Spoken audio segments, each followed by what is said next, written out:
Alright guys, thank you for coming to our last GBM of the semester. Thank you for all you guys have done this semester. It's been really fun. Today we'll have our guest speaker, Coach Jasmine Burrell. Some stuff to go through. Here's the point submission form.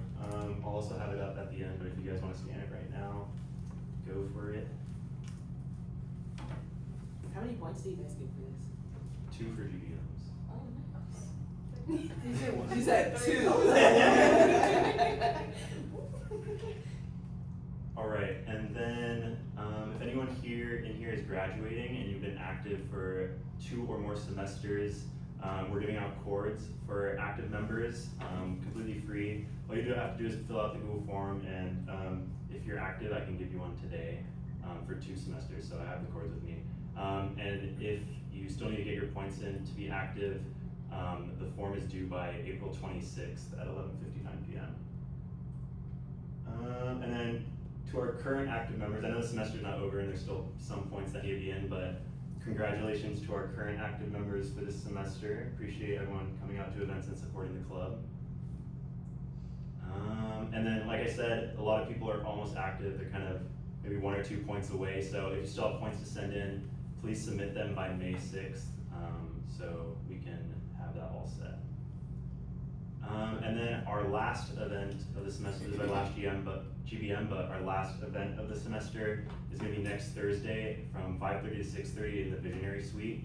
We're going to have an end of semester social. We're going to have fun, some pizza, maybe some breadsticks, and just sending off the graduating members, playing some games and just having fun. So we'd love if you guys came out to this one.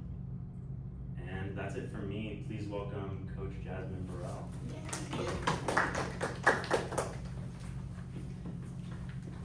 My eyes are watering, so I'm so happy to be here. I'm allergic to pollen, so my eyes are watering. I'm gonna sit here. I have questions on my phone, but because the group is so small, let's just like get to know each other for like 5 minutes. Yeah. What's your name? Delaney. Delaney. And what's your major? Kinesiology. Love it. I'm Emma, I'm also kinesiology. Delaney, Emma. I'm Hayden, and I'm also kinesiology. Nice. I'm Amanda, I'm I'll say I met you, kinesiology. Amanda. I'm Cami and I'm also kinesiology. Love it. I'm Mia, I'm also kinesiology. Nice. I'm Allison, also kinesiology. I kind of know y'all already. Yeah. Helen, also kinesiology. Little kinesiology. Cool. I'm Coach Jasmine, and I'm not kinesiology.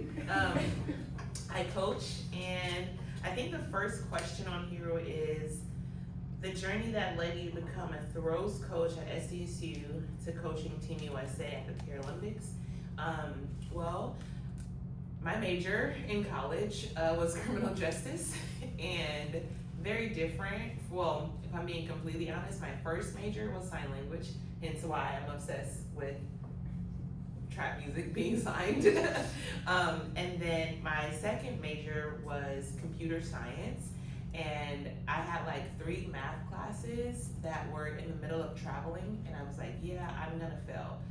So then I'm like, I guess I'll do criminal justice. And people are like, well, why'd you go from sign language to computer science to criminal justice? Well, sign language, my aunt, she signs, and I thought it was really cool when her and her husband would sign at family gatherings across the room from each other. And they'll just be like, I'm ready to go, or whatever, you know, and I was like, what is going on? I wanna do that, that's so cool. But then they didn't offer that here anymore because it was, I think like the budgeting or the funding for the signing program, they had to like cut the program. I don't even know if it's back. But then computer science, because I love to type, and I just thought that maybe I could type, maybe I could be a stenographer in a courtroom, maybe I could just learn about computers. And then, like I said, that math class, gotta go, did not work out. And then criminal justice, because when I was like 16 or 17, I worked at Helen Keller Park, and it's like pretty much in the middle of LA, which was a really bad part of LA, but the kids were really sweet. I met Snoop Dogg. He was fun. I'm like, wow, I really want to help these kids like get out of this lifestyle. I want to work with women and children in correctional facilities. Like that's my goal. And then I majored in that, graduated, and then one of my first jobs was working at an drug and alcohol recovery center in Encinitas. And that was such a fun job, but like people were really messed up. So it was easy for me to be myself and bring them life because they were miserable. And I was like, gosh, I really like helping people. And then I ended up moving to Reno, and I was in Reno for a year because of a relationship, which did not last. I stayed for a year, and obviously I was trying to coach and thinking about coaching. I had just graduated as a student athlete. I had a great career here at SDSU. I won 4 championships, so like coaching was my passion. And then it got real because it costs money. Track and field is a money that costs like a lot. It's a sport that costs money versus people like just donating money to track and field. So just keep that little nugget in the back of your head. So went to Reno, stayed there for a year, and then when I was in Reno, I'm like, gosh, I feel like there's unfinished business in San Diego. I just kind of left because it got hard, and there really wasn't a good enough reason. I also left because the coach that I had at the time was not the best coach for me. And when you graduate and you like have your mind set on going to the Olympics and doing all these great things, and then your coach is like, yeah, well, I don't think you should do it anymore because you're not good enough. That kind of like, it's like, ugh, okay, so I'm just gonna leave. And that's another reason why I left and went to Reno, because I'm like, I can't find anywhere to train, it's expensive, I don't feel motivated, I'm not good enough. And it was a really bad depression, and I thought Reno would kind of help sweep it under the rug, not talk about it anymore. I'm not around, no face, no case type of thing. And it was just like a fire in me that was like, gosh, you just kind of let that dude just like tell you weren't good enough, that's so not you, and figure out how to get back. So I got back. I was working at a ABA therapy, so I was working with kids who were autistic. And I didn't really work one-on-one with the kids. I was more so in the office doing the insurance stuff. And I was like, gosh, this is like so boring. And these kids, like they would come in and like, they are so fun. So I would make excuses to go play with all these kids. And I was like, they're like, gosh, did you apply for the right job here? And I was like, I don't know, but like, I really like working with the kids. And I ended up getting I applied for a job when I was in Reno at Aya Healthcare, which is a staffing agency or nursing agency. And they were like, well, we want to hire you, but you don't live here. So if you move back, we'll hire you. So I got the ABA job. And then once I got that job, I really started loving the kids. And then I'm like, I don't really like the work. And then Aya Healthcare reached out to me. And I'm like, oh, well, I really got to go now because I can make more money. But again, in the back of my head, it's like, gosh, I wonder what's going on in the track world. Like, it must be really fun. I'm watching all these things on social media. And then someone found out that I was in San Diego, and they reached out to me. And I was still working at Aya Healthcare. And then they reached out to me, and they're like, hey, we want you to coach with kids for Flojo Track Club in San Diego. And I'm like, okay, cool. Like, I'll do that with my free time. So I'm staffing nurses. And then COVID happens, and I couldn't work with the kids anymore because I had to work so many hours to staff nurses in these hospitals. And I was making a lot of money, like a lot. Like, I was like, dang, like, this is fun. Like, I can make this money, but I wasn't spending it on anything. It was just kind of piling up because I was working the whole time.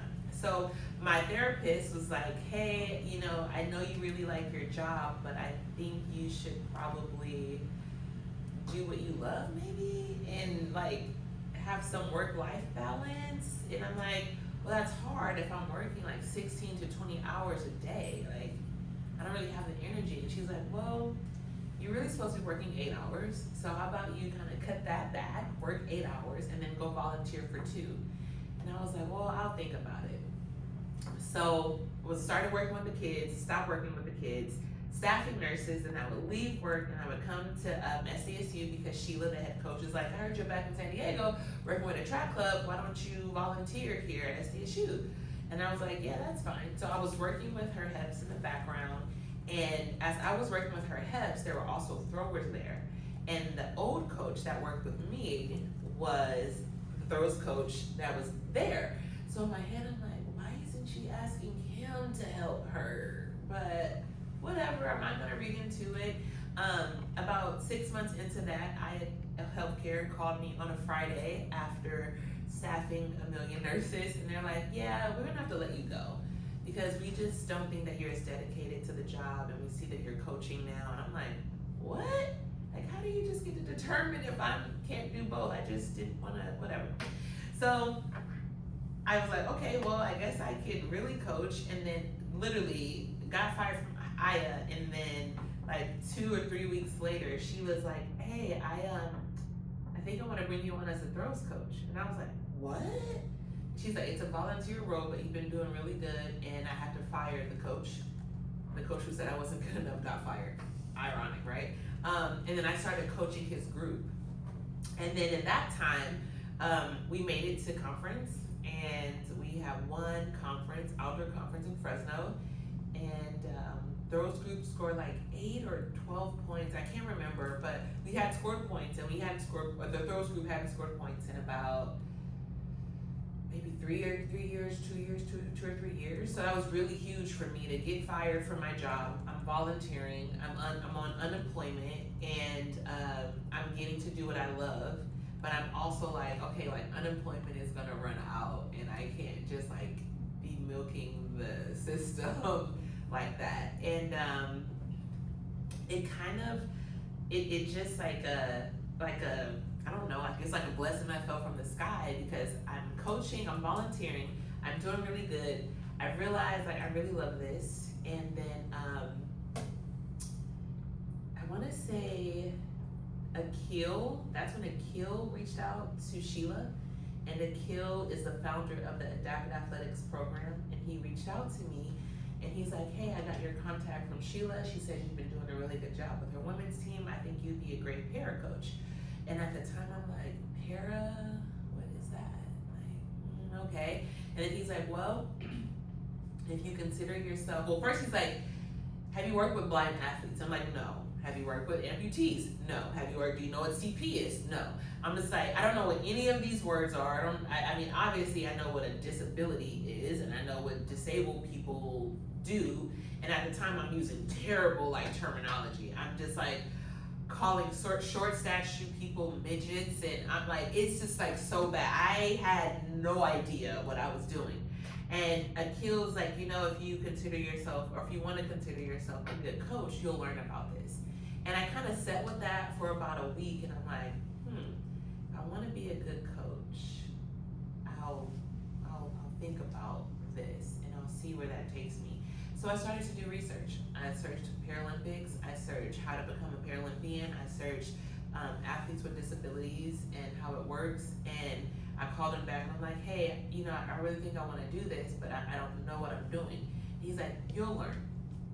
So Akil really just took a big leap of faith with me, and I kind of trusted him in the process. Now, mind you, I'm still on unemployment. Track and field is still a sport that costs money. And when I started to fall in love with the para side, I was like, I think I kind of like this more than the able-bodied side. And then Akil's like, well, you're gonna have to figure out how to make some money, because this is a sport that costs money. And this is a volunteer role right now. You guys aren't gonna get paid for it, and I want you to stay around. So like, maybe let me help you make a business plan.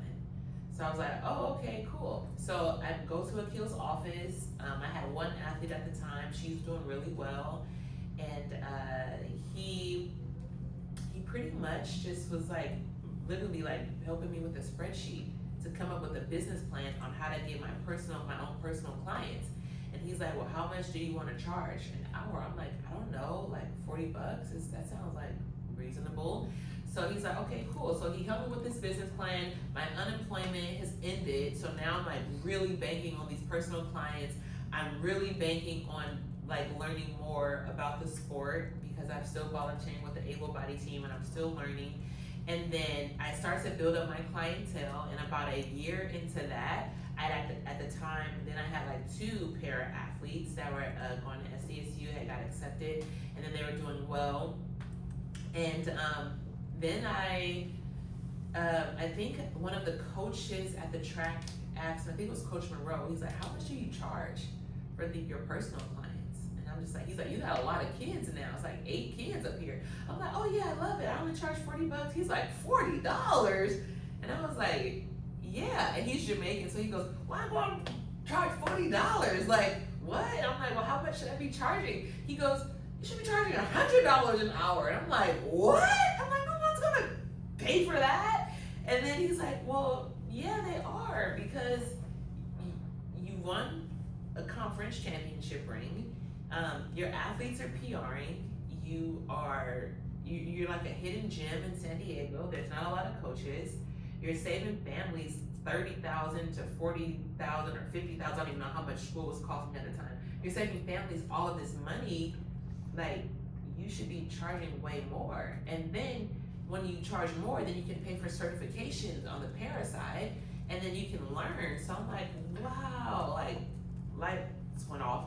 So I started taking these personal clients. I charged $100, and people was like booking me, and I was like, oh snap! Like, this is good. This is really good. At this point, I've ran through my savings account. My unemployment is over with. I'm just volunteering, and then Akil comes to me, and he's like, hey, SDSU is gonna make us part-time. And I'm like, shut up. Let's do it. So now I'm like, I got a part-time job at SDSU. I've got my personal clients, and now I'm volunteering with the able-bodied side.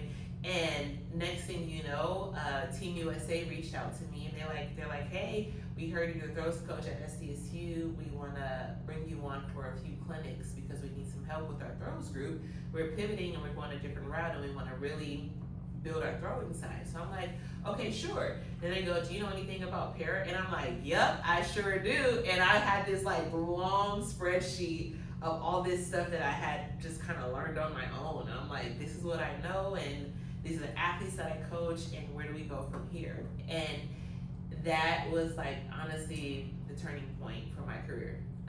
Now I have about 40 personal clients. I've gotten 3 kids into college for throwing on scholarship.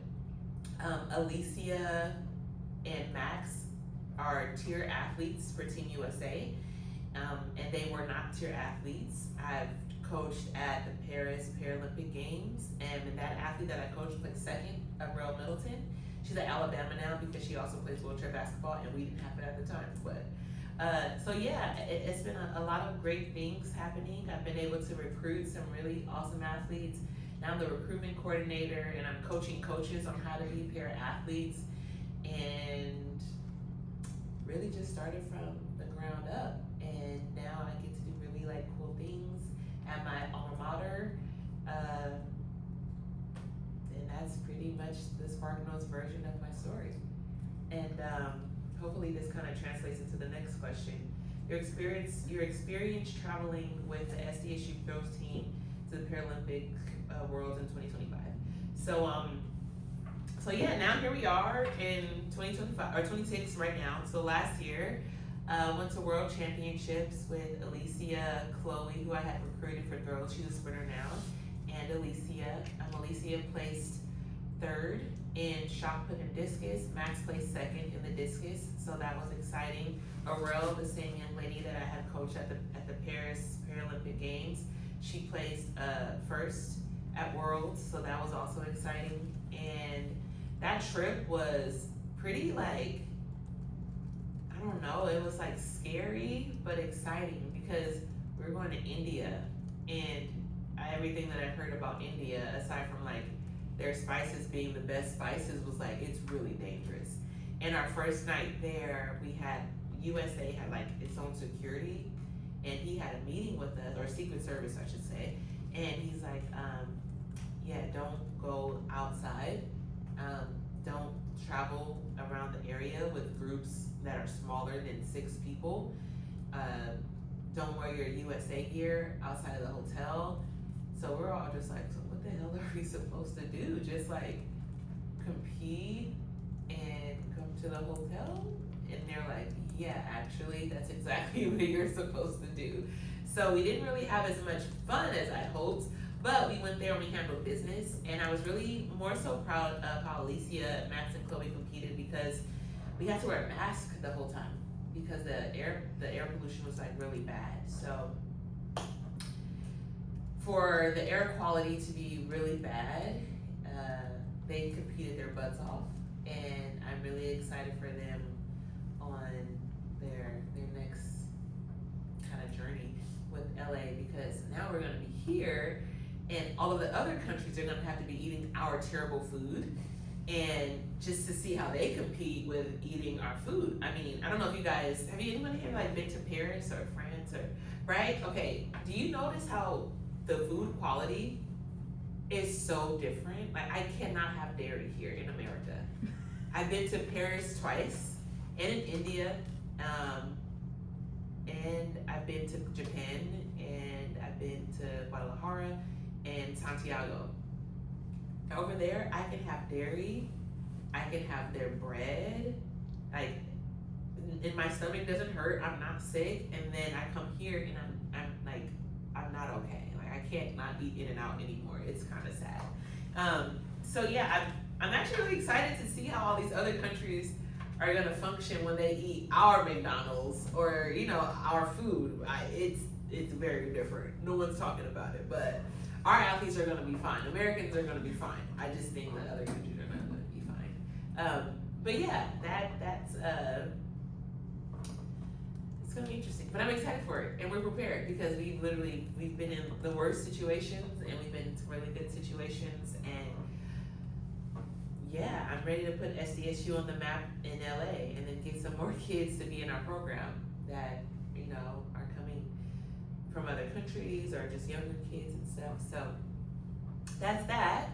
And then I think the next question, I'll take a little breather if you guys have questions. And then the next question is, the biggest lesson you've learned working in the world of adapted sports. So giving my story, it's just like this idea of you really have to learn in order to be good. You have to put yourself in a position to really be open to learning new things and putting yourself in uncomfortable spaces with other people that, like, and when I say that, I'm saying, as somebody who knew nothing about adapted athletics or really disabilities, now walking with my athletes on just a regular basis and looking at how people stare at them or they make certain comments. Like Alicia was parking, and the lady's like, well, you can't park here. And then she's like, unless you're disabled. And then Alicia's like, well, actually I am. But it's like, there's so many moments like that, and it makes me so frustrated of like, ugh, you ain't learning nothing? Like, all this hard work that I did to like learn, and it's like some people out there that are really oblivious to para and, or just disabilities in general. So, what was the question again? The biggest lesson I've learned is it's like, in this space, you have to educate a lot of people. And what seems normal to me now was really foreign to me, and it's honestly still foreign to a lot of people. So, I mean, in your spaces as well, I'm sure it's a big learning curve, just learning how bodies work and how people think, and just like working with athletes who were told they could do something as a kid to now they're adults and they can do these things, but they still have to function in a society that's like, but you cannot do that. Or just like, if I'm walking around campus and I'm noticing, wow, there's a lot of stairs, there's a lot of hills.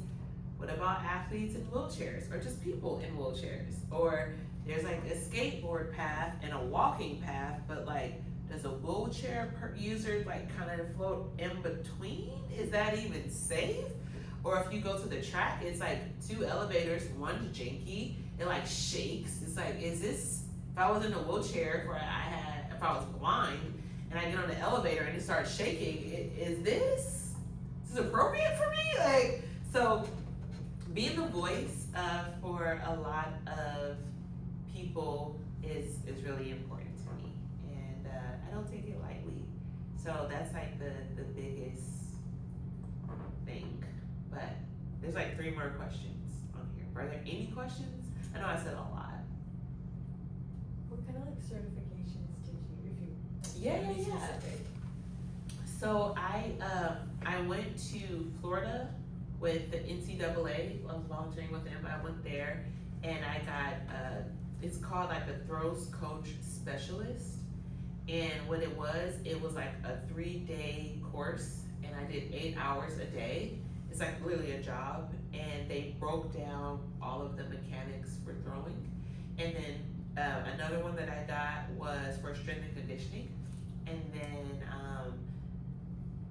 fast forward to like 3 years ago with Team USA. If you're a Team USA coach, you have to be like Safe Sport certified and all that kind of stuff.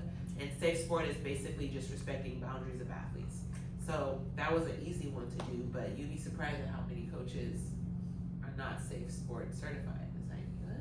You're working with kids. You need to know no spots and and things like that. So that was the other one. And then experience. It's like I was new to the sport, and then because I just took the time to learn, I had to, like, I'm now reaching out to able-bodied people, and I'm like, hey, like, there's this level, like a level 1 certification, but it doesn't cover adapted athletics. Can we include this curriculum? And at one point they had it, and then they took it out. So now I get to work with people on how to put this curriculum into just able-bodied spaces. So yeah, that's really the only cert. I mean, I feel like that USATF, they do a lot of different certifications, but it's all centered around able-bodied sports. So if you're interested in getting a certification, I would say a Safe Sport certification you should get if you ever plan on working with athletes. And if you want to be like certified, you have to have a Safe Sport, and I think it's like $20 or something like that, or maybe it was free for me, but or if you want to just get that cert, it's pretty simple. It's just like an online Zoom type of thing, and you answer questions, and they go through these modules, and they talk about different scenarios of athletes and how to help athletes and what not to do as a coach. So, like for example, with minors, I can't talk to them one-on-one. There has to be a second person, but that's on like text messages, emails, the group me's or anything. So that's really big, but that's something that a lot of people don't know. But as a recruitment coordinator, I'm like, please include your mom. And then the athlete will just be like, okay, but da-da-da-da-da. And I can't respond because I'm like, there's nobody else on this email. And I know I'm not doing anything wrong, but somebody can look at it and say, you were talking to this minor and it was just y'all two. What were you guys talking about? And it's like, none of that, buddy. So I always just like, that's just something that's like off the top. If I'm talking to a kid, it needs to be a coach, a parent, another older sibling just in the group. Even when we travel with Team USA and there's a minor, can't go up with you by myself. It's gotta be a group of us, but that's just the world that we live in. And I actually appreciate it because we get to protect kids. And there's been a lot of stuff happening with kids and they can't protect themselves, so yeah. Did that answer your question? Yeah, okay, cool. Any more questions?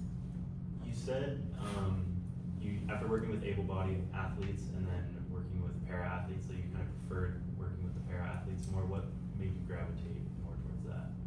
How can I say this respectfully? I love able-bodied athletes, but they take a lot of things for granted. Finances, walking, seeing, listening, following directions. Versus para-athletes, they don't take anything for granted. They don't waste my time. They don't make excuses. They are so fun to be around. There's not, like, they have bad days, but it's like, it's never as bad as what an able-bodied athlete, from my experience, would say. I've had able-bodied athletes like, oh my gosh, coach, my big toe. I can't do anything today. It's like, oh, that's funny because I have a kid with no foot. Like, are you kidding me? So it was a lot of things like that. And then also too, I feel like para-athletes made me a better able-bodied coach. Because if I get a kid that's like, oh, my hamstring is tight, what can I do? I have a plethora of things that we can do from a seated position where you don't even have to be standing up and you can get the same mechanics done and still really understand what you're supposed to do when you're standing up. So para-athletes really have made me a better able-bodied coach, just because learning their body is me looking at an able-bodied person who can be injured, and I'm like, well, we can still do things, and I can still get creative with different exercises that we do, or band work that we do, or like seated throwers or spina bifida athletes. Like, I can get pretty creative with different drills and running mechanics. So that's really what it was. I hope I said that in a friendly way, because I know I'm being recorded. Yeah, any more questions? Let's see, the next one on here. Any athlete coach success stories you want to share? Aside from getting all my athletes to India, that was pretty exciting. I think Paris was fun too. Coaching Burrell at the Paralympic Games. I had also coached her at the World Championships before that, camps, and I had recruited her, so that was exciting. But I would say, like, SDSU wise, Alicia would be my biggest success story. She was a transfer, and she came to San Diego State to work with me. So that was a lot of pressure. Like, I even called my mom about it. I'm like, Mom, this family from Washington, they trying to move to San Diego. And she was like, what? For what? And I was like, she's supposed to work with me. She was like, ooh, you gonna do a good job? And I was like, I hope so. But yeah, that was like my biggest success, because Alicia got denied by a lot of coaches. And I tell her this all the time. A lot of coaches told me, like, you want to work with her? Like, good luck. And I was like, damn, what's wrong with Alicia? And now that I've worked with her, we've done some really incredible things. She had never made Team USA. Now she's a tier athlete. She had never qualified or made a world championship team. We did that. She also medaled. She was on the dean's list here at SDSU. I know all of you guys probably know her. She's incredible to work with. And all she needed, I make this joke, I'm like, all you needed was a black mom, but like, that was a coach. Because Alicia is so unique in how she processes information, and it takes a really patient person to work with an athlete that is an overthinker. And a lot of her coaches were able-bodied coaches. They were not patient, they were not as kind, they were not as understanding. And she is an athlete that, like, we have such a great bond, because I learned her. Our first few months working together, it wasn't like this is what you're gonna do, because I've been doing this for 5 years and I've had all these athletes be successful by doing this. It was like, screw everything that I know, screw everything that I think you're capable of. Let me just see you in your natural habitat. Talk, laugh, cry, walk, run. Let me learn you as an athlete. Let me learn your disability. Let me learn how it affects you mentally.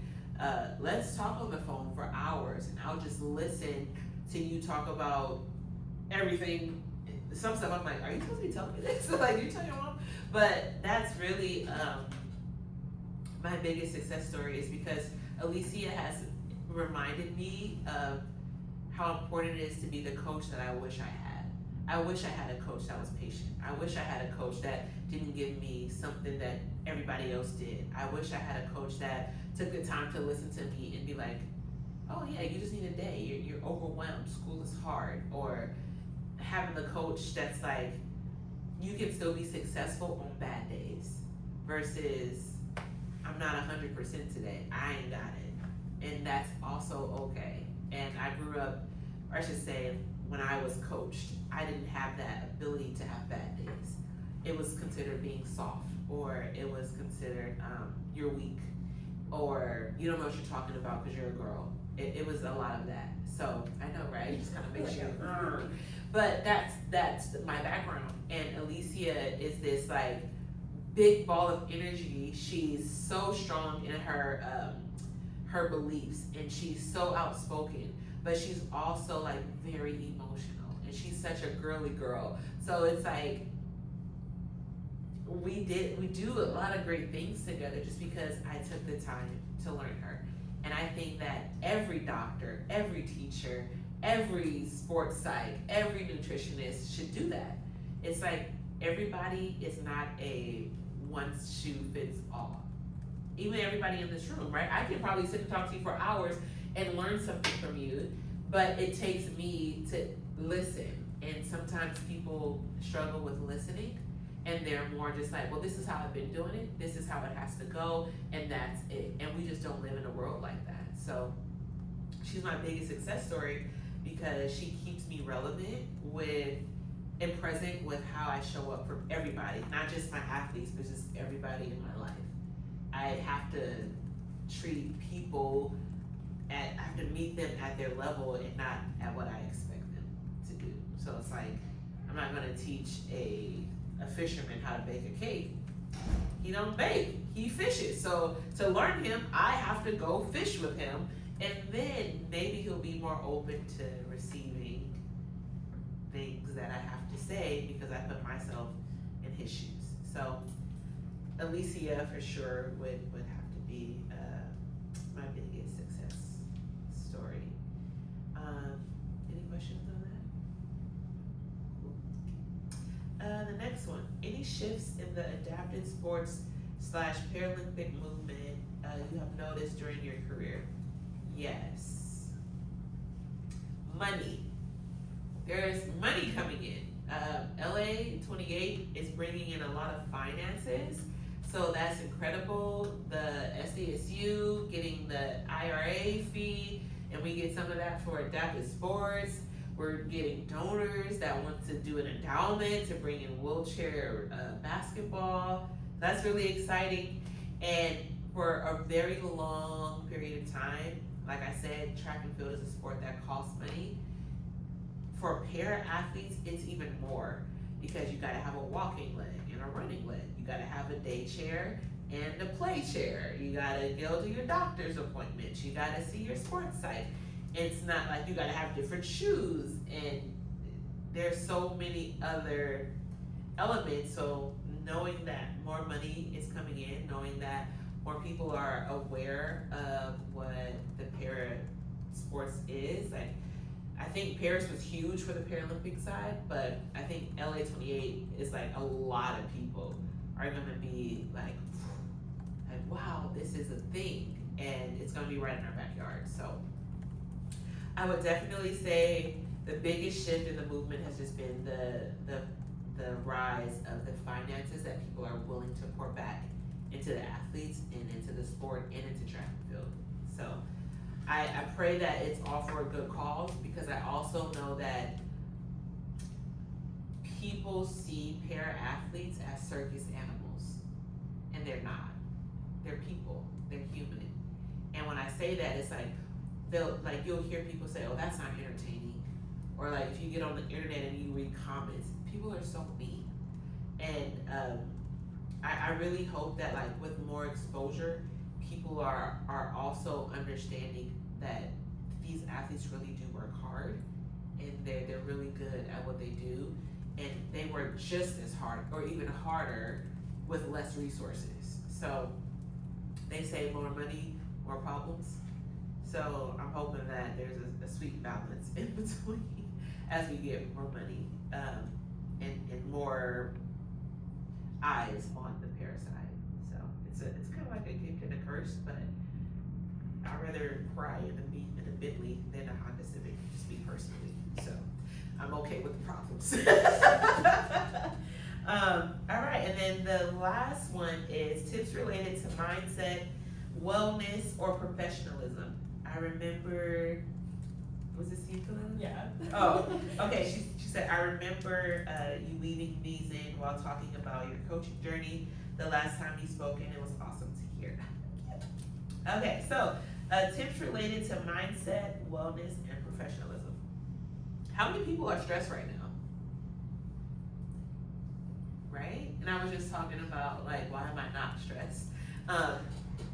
I, at one point in my life, was very stressful. Everything felt like everything was important.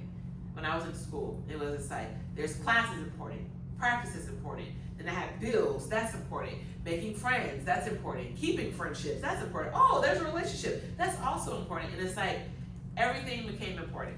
But the moment I realized that it's so important to do what you love in order to be stress-free, that is the biggest thing. Like, people always say, like, you're always so happy, you're always so excited, and you just this ball of energy, and it's honestly because I finally get to do what I love. Obviously I can coach for free because I did it for so long, but now I just happen to get paid for it. And I'm still doing volunteer work. But I would say, in order to alleviate stress in your life, do what you love. And when I say that, it's kind of like, find what you're passionate in. What are you so passionate about? Like, actually, let's go around the room really quick. Let's start on this side. What is something, Kalina, that you do for fun? I like to run. Okay. If you like to run, I would challenge you and say, how can you make money from running? Something to think about. Because you love it, right? Maybe you want to design a tennis shoe. Maybe you want to do a sponsorship with people that do 5Ks. Maybe you want to host your own 5K and allow that to be revenue. Like, that's like the starting point of doing what you love. So many people that I used to hear, they're like, oh, find a job you love, you never have to work a day in your life. Or find your purpose. It's like, I don't know what my purpose is. I'm literally, everything is important right now. How do I don't know. But it's that simple. It's, if you find yourself sewing, how can I sew for free, but just happen to get paid for it? How about you? I like to play soccer. How can you make money from playing soccer? I think my professional dream passed me, but I'm so glad you said that, because I thought the same thing. But then I started throwing with a kid, and that kid brought me so much joy. I was like, I think I can do this. Team up with a kid once a month. Hey, I used to play soccer. I noticed you're really good. Let's come out and play some soccer. I can maybe show you some drills or some tricks, and go into it completely open-minded as like, this is just a hobby. I seen a kid kicking the soccer ball at the park, and I'm like, oh, I used to play with this. Like, I don't know, this hypothetically speaking, but it could be that simple. Never know. But if that's what you love and that's your passion, it's not dead. It's just you have to reignite that fire again. And I think kids are the best little reminders. I don't even have kids, but they're so cool. They remind you that, like, life can be so simple. It really can. And just because your time has passed, there is still time, and you can still share that knowledge with someone else. And I always tell other athletes too, it's like, the things that you learned as an athlete, people are literally paying somebody right now to learn those little things that you know, and that you probably got for free. And it's just like, some things, even for me as like a Division I athlete, there's things that I was taught that you can't find on ChatGPT. But there's a kid that is searching for that one little cue or that one drill that can change their whole career, and then they end up going to school for free. So it can start there. You never know. Yeah. How about you? My favorite thing to do is, like, whenever I go back home, I like to golf with my dad and brother. Have you volunteered at the golf course before? No, my brother did though, so that's something I could do too. You never know. The cart girls, they are like so fun. Like, have you? They sure do. Like, Yeah. one of my Yeah, friends, she mine's made my like $50 just by bringing a guy a water. And I was like, damn, what kind of perfume were you wearing? Like, it was so simple. So that could be a start. But also too, like, making it a point to do what you love. We're all busy. There is an hour in my day that is just for me. No phone, no TV. And I get to do whatever I want. Don't call me, don't text me, nothing. And it is so important that I do that, because if I cannot show up for myself, how can I expect to show up for my athletes?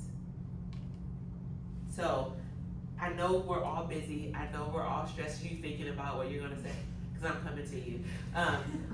It's like, make time. Make time for you. No matter how busy your schedule is, if you have like tests, phone call, this, that, 5 minutes of just like, I don't care what y'all got going on, but this is my 5 minutes. Sorry girl, can't do it, can't go out. This is for me. And whatever you need in that 5 minutes, you do that every single day. And it is a non-negotiable, even if you're in a relationship. Oh, but like he wants to do that. Sorry, you gotta wait. Because I need that 10 minutes to go on a walk real quick or go to my favorite coffee shop. Like it has to be a non-negotiable or you will be so stressed. You like, seriously. And it can't just be like, oh, my me time is gonna be like me in the bed at 10 o'clock at night scrolling on social media because I haven't scrolled all day. That's not enough. Like, take yourself out on a date. Do something by yourself that brings you just pure joy. And then you'll notice that stress is manageable. It is. But if you don't make time for yourself, stress is very overwhelming, and eucalyptus in the shower is not gonna fix it. You really gotta make time for yourself. I mean, this is kind of contradicting, but I was gonna say, like, working with other people or spending time with my friends and stuff like that. Doing what? What kind of? Going to the beach, or I've worked with kids since I was like 16, or I volunteer different places. I just like being around other people, like being with people. So like community service? Yeah. Do you like, when you say like helping people, are we saying like managing other people's schedule, or just like hanging out and making people's lives easier?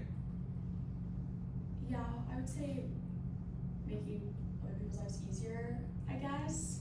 Right now I'm volunteering in the ICU. Oh, that's so fun. Yeah. I mean, scary, but like, Yeah. I staff nurses, so like ICU is lit, you know?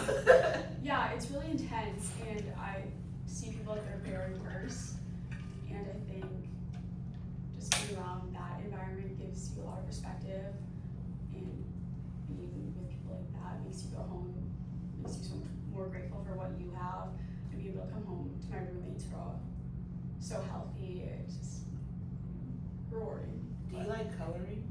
Yeah, I love coloring. You should make a coloring book. Oh, that was yesterday. Sorry. That was my alarm to call a client. But yeah, ask ChatGPT to create a coloring book. That's a good idea. And maybe you can, like, when you're in ICU, you can leave a little bit of yourself with other people. You never know whose hands it could end up in, but it's really Thank you. yeah. How about you? I like to bake Nice. I like to eat. What do you make? cookies. I Nice. wouldn't say I'm the best, but I like it. Yeah? Have you thought about making cookies for like people in your classrooms? Or do you do that already? No. I make them for my roommates. Maybe expand outside the house. Okay. You never know. This is San Diego. Everyone's got a mom and pop shop. You're just like, hey, I bake cookies. Just try it. If you like it, call me back. Here's your business card. Never know. Step outside your comfort zone. I'll go off like Kalena's, like running or like working out, like lifting weights. Yeah. Like social media. Like I record myself in the gym. I mean, I don't, but I wouldn't say I would be against it. Are you big on social media? No. You should. I make a lot of money from Instagram. I mean, I have it, but I just like to post my own like personal stuff. Make a second page for just working out. You never know. Never know. My friend did it, and she's making bank with like different, like people are like, oh, try this deodorant and put it on before you go to the gym and then after the gym. She just did something with Dove. Like, she's like, oh yeah, got this dry hair shampoo, about to go to the gym. She got like $100 from that. And she only started off with like 100 and some followers. Never know. I'm just saying. Try it out. I really like hiking and camping and being outdoors. Nice. I don't know about that one. How can you do that for free? It's already, Huh? I mean, hiking's already kind of free. Yeah, it is free. Can you get paid to do it though? How can we figure out like when we think hobbies and find a job you love, you never have to work a day in your life? I mean, I don't know. I feel like I'm already pursuing like a career that I'm pretty interested in. And Ooh, I love that. I love working with kids, and I want to do pediatrics. So I feel like that's already kind of like that's like a separate thing. Yeah, but This do is like you, my hobbies. but do you like to do that? And do you think Yeah. like you can do that for the next 50 years? 100%. I love that. Like, no, seriously, Yeah. because if you find a job and you're like, I can do this for free, I promise you, it's just like, oh yeah, girl, I'm okay.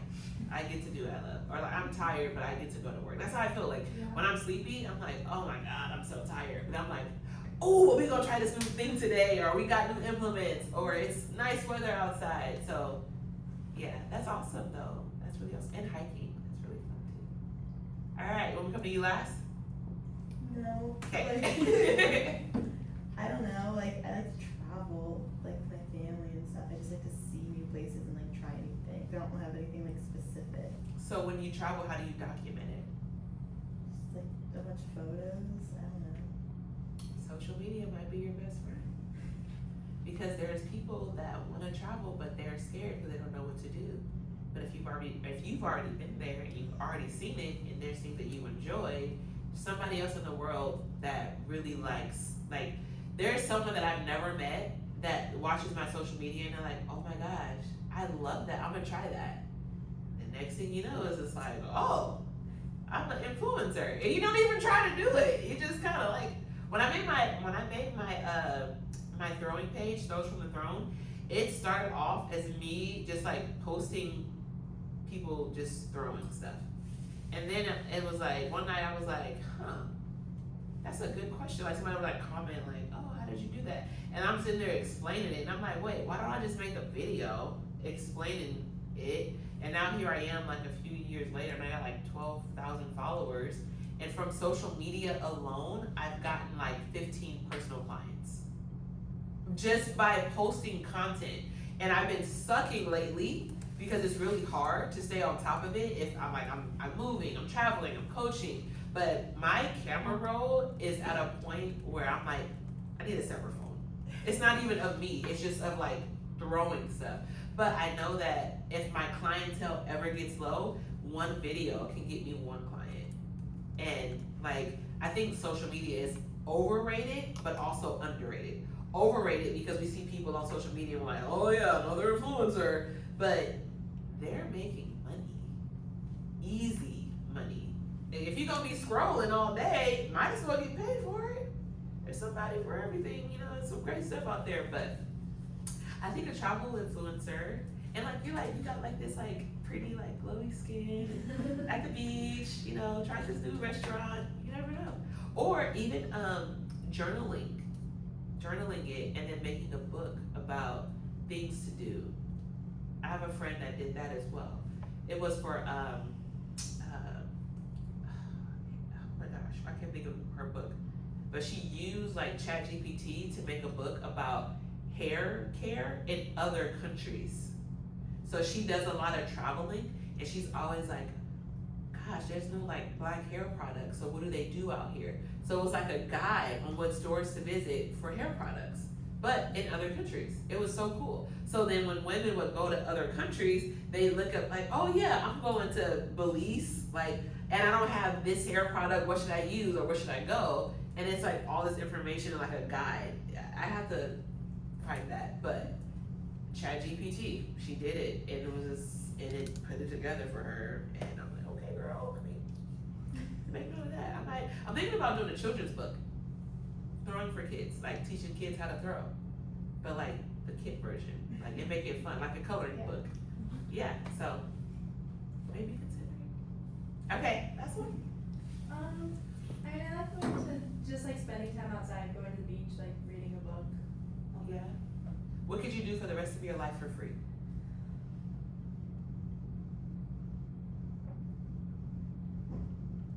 No pressure.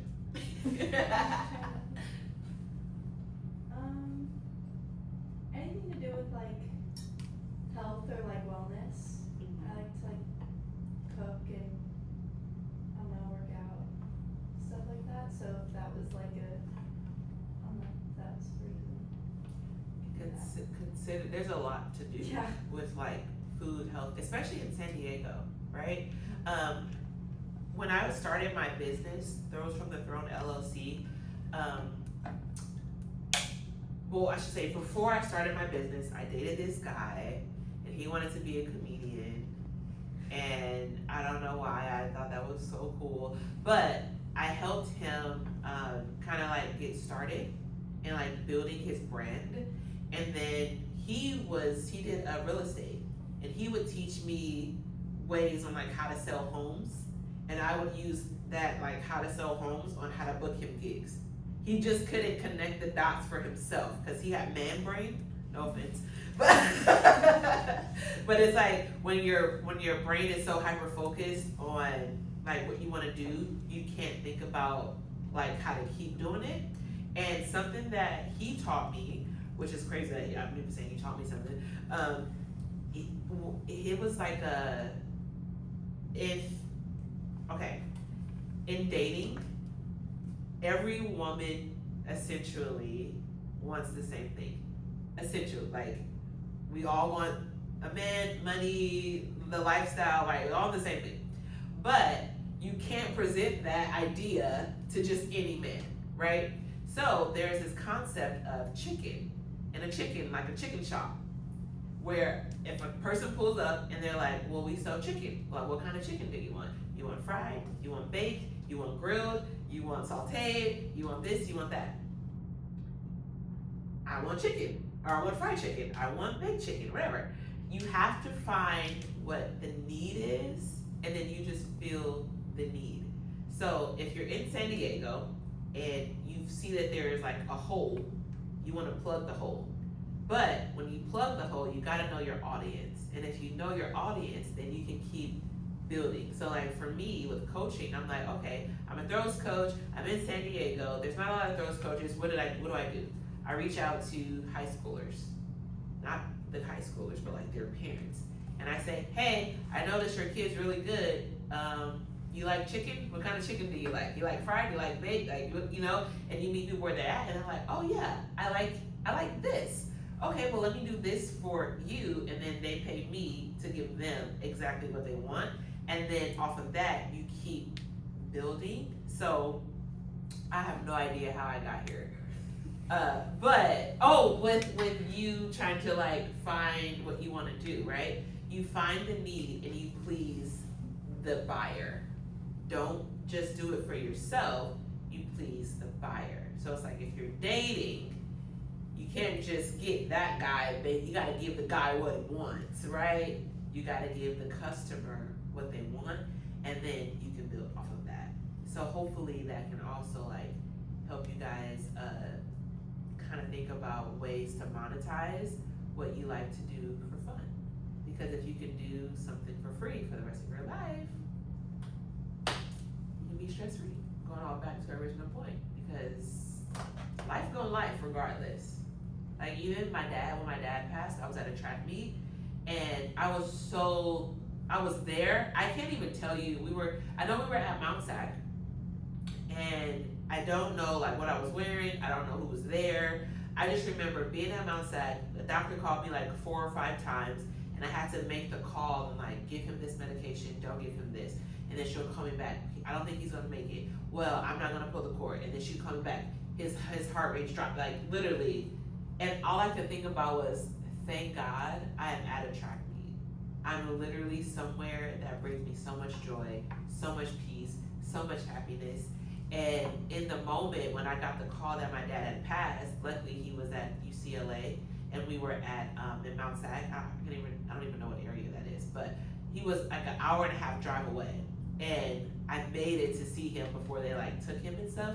But all I could think about was like, God, thank you for allowing me to be somewhere that I love, because I was able to handle that so gracefully, because it wasn't like oh my God, I'm already don't want to be here, I hate these people, I hate this job, but just to be surrounded by so many people that care for me and they love what they do. And it was just like, it was hard to be sad, but it was also gave me the moment to just like not take what I do for granted.